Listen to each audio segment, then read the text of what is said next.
Recording studio Bihar Sharif.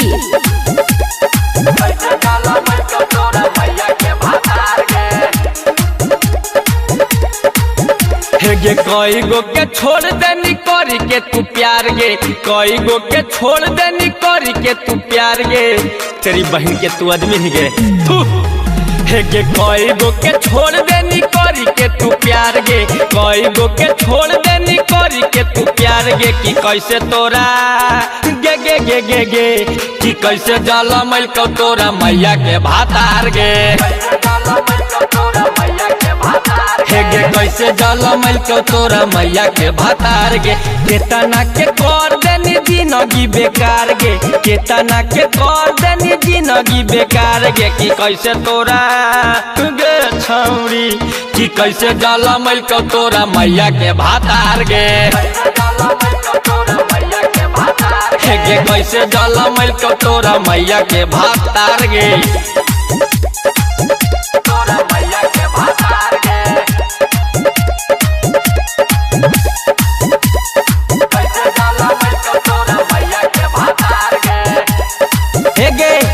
चलो ही ऐसे जवानी तू देखा के छोड़ देनी केतना छौड़न के रोबा के,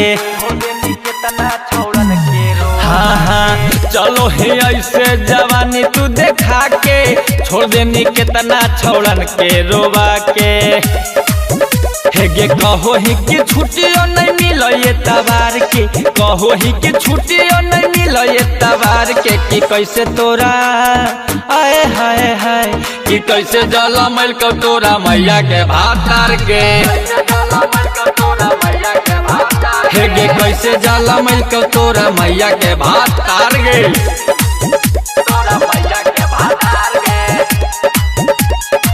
नालंदा रिकॉर्डिंग स्टूडियो बिहार शरीफ।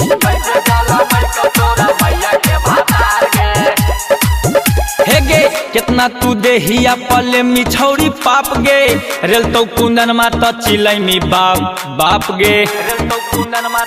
हाँ कितना तू देहिया पले मिछौरी पाप गे, रेल तो बिहरिया त चिलई मी बाप बाप गे।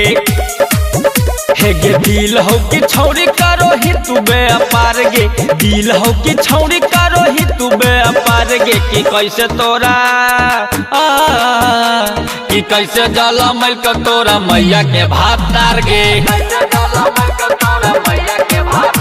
गे कैसे जाला मैल को तोरा मैया के भातार गे।